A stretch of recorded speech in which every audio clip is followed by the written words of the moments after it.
Hey viewers, welcome back to the channel. I've got another Buick GS update for you. A lot of work's been done, mostly by my dad and not me, because I've hadn't had the time to work on it, but he has, thankfully.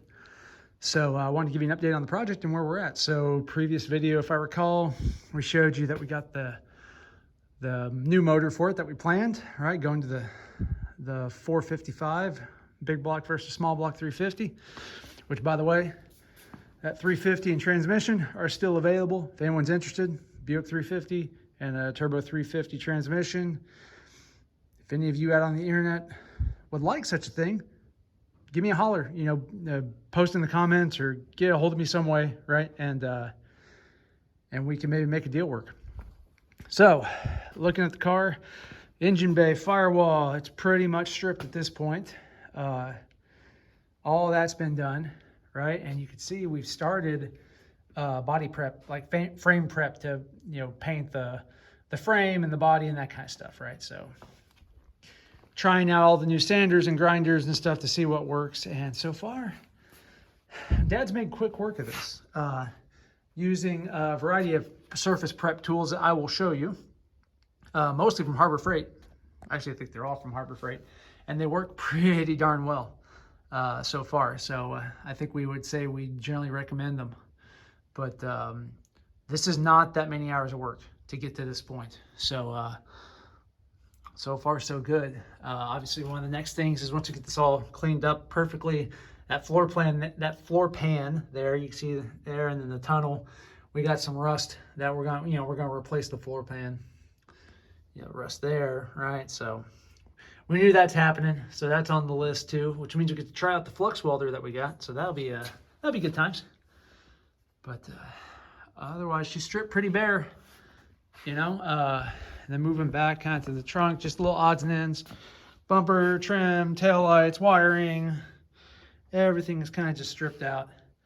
But for this video, I guess we can focus on the surface prep and what we got going, and I'll show you over here on the bench kind of what we got. So the thing that's doing the big heavy lifting, right, is this Bauer surface prep tool using these big flappy discs. This thing has performed very well, from what I've seen, and then from what my dad has certainly told me, right, is it's worth the money, and it's Harbor Freight, so it's not that much money comparatively, but for this type of work, where you're restoring one car, I think it gets the job done. Likewise, also in the mix is just a Bauer, just an angle grinder, right? Just your normal 4.5-inch angle grinder, electric, is working very well. Also picked this up, this little, 2-inch belt sander, again electric, right? To get in all the nooks and crannies, okay? Again, a Bauer, Harbor Freight. And then this guy. So this is a 6-inch orbital sander. This is a pneumatic tool. And this is also from Harbor Freight. This is not their cheapest. We bought the cheapest originally, and it sucked a lot. It was not good. It didn't work for us. Maybe we got a bad one, or maybe it was just a bad one. But this is like, I guess, the middle tier of pneumatic sanders that Harbor Freight offers, and I think so far it's working okay.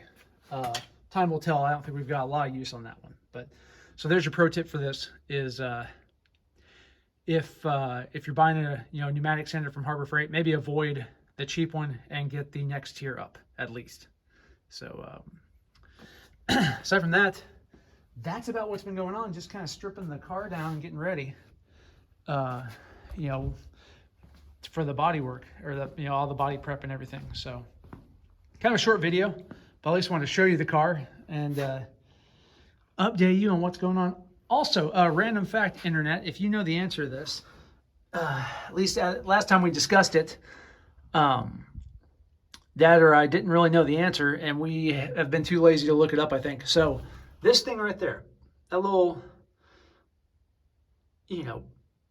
curved, rectangular curved ovoid cylinder, right? What is that? It's behind the rear seats, right?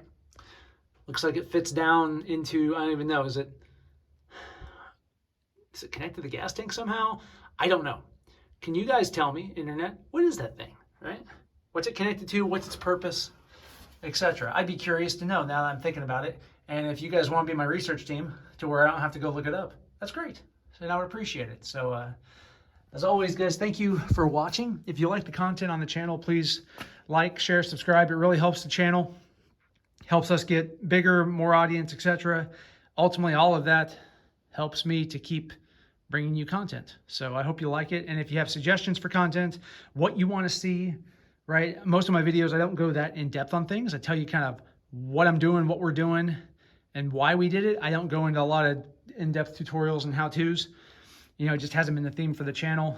If that's something you really want, then maybe we can look at that. If you like the current format, but just want to hear some more details about something I've talked about, please let me know and I can answer those questions. So thanks again for watching, and we'll see you in the next video.